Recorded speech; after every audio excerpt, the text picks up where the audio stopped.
ജോർദാനിൽ വീണ്ടും ആക്രമണം നടത്തി ഇറാന്റെ IRGC. അൽ അസ്രഖ് വ്യോമത്താവളത്തിലാണ് ആക്രമണം നടന്നത്. അമേരിക്കയുടെ 3 F-35 വിമാനങ്ങൾ തകർത്തതായാണ് IRGC അവകാശപ്പെടുന്നത്.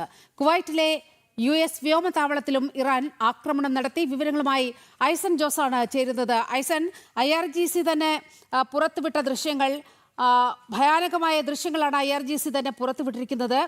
ഏതാണ്ട് 200-ലേറെ പേർ മരിച്ചു എന്നുള്ള പ്രാഥമിക വിവരങ്ങൾ കൂടി IRGC പുറത്തുവിട്ടിട്ടുണ്ട്. എന്താണ് നിലവിൽ ലഭിക്കുന്ന വിവരങ്ങൾ?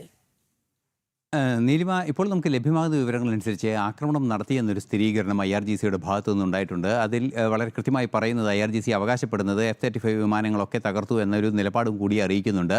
അതുപോലെ തന്നെ കുവൈറ്റിലെ വ്യോമത്താവളങ്ങളിലേക്കും ആക്രമണം നടന്നു എന്ന റിപ്പോർട്ടുകളാണ് പുറത്തു വരുന്നത്. നിലവിലെ സാഹചര്യത്തിൽ ഇത്തരത്തിലുള്ള ചില വാർത്തകളും പുറത്തു വരുന്നു എന്നതും ഒരു യാഥാർത്ഥ്യമാണ്. ഈ മരണസംഖ്യ സംബന്ധിച്ചുള്ള ചില സൂചനകളൊക്കെ പുറത്തു വരുന്നുണ്ട്. എന്നാൽ ഇത് സംബന്ധിച്ചുള്ള സ്ഥിരീകരണങ്ങളൊന്നും ഇതുവരെ ഔദ്യോഗികമായി ഉണ്ടായിട്ടില്ല എന്നാണ് പ്രാഥമികമായി മനസ്സിലാക്കാൻ സാധിക്കുന്നത്. നിലവിലെ സാഹചര്യത്തിൽ വലിയ തോതിലുള്ള ഒരു ആക്രമണം ജോർദാനിലെ ഈ വ്യോമത്താവളത്തിലേക്ക്, അൽ അസ്രഖ് വ്യോമത്താവളത്തിലേക്കും അതുപോലെ തന്നെ കുവൈറ്റിലെ വ്യോമത്താവളത്തിലേക്കും നടത്തിയിരിക്കുന്നു എന്നാണ് മനസ്സിലാക്കാൻ സാധിക്കുന്നത്. ഇന്നലെ സമാനമായ രീതിയിൽ കഴിഞ്ഞ ദിവസങ്ങളിലുണ്ടായ ആക്രമണത്തിൻ്റെ ശക്തമായ തിരിച്ചടിയാണ് അമേരിക്കയുടെ ഭാഗത്തു നിന്ന് ഇന്ന് രാവിലെ ഉണ്ടായത്, അല്ലെങ്കിൽ ഇന്ന് പുലർച്ചെയൊക്കെയായി ഇറാനിലുണ്ടായത് എന്നാണ് നമുക്ക് അറിയാൻ സാധിക്കുന്നത്. അത്തരത്തിലുള്ള വിശദീകരണമാണ് US സെൻട്രൽ കമാൻഡ് നൽകുകയും ചെയ്തത്.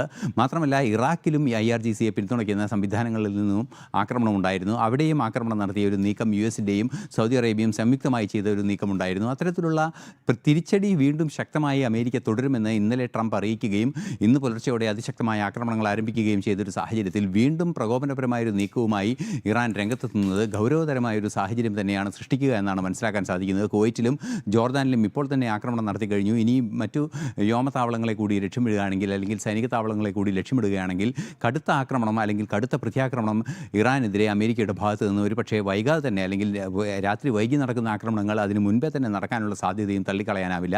നിലവിൽ അതിശക്തമായ തിരിച്ചടി ഉണ്ടാകുമെന്ന് ട്രംപ് അറിയിച്ചിരുന്നു. 2 ആഴ്ച നീണ്ടു നിൽക്കുന്ന വിശാലമായ ഒരു ആക്രമണ പദ്ധതി തയ്യാറാക്കി എന്ന റിപ്പോർട്ടുകളും പുറത്തു വന്നിരുന്നു.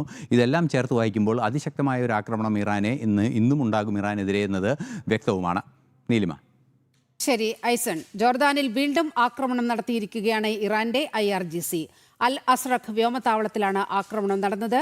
അമേരിക്കയുടെ 3 F-35 വിമാനങ്ങൾ തകർത്തതായാണ് IRGC അവകാശപ്പെടുന്നത്. പശ്ചിമേഷ്യ വീണ്ടും സംഘർഷഭരിതമാവുന്നതിന്റെ വാർത്തയാണ് ഐസൺ ജോസ് പങ്കുവച്ചത്.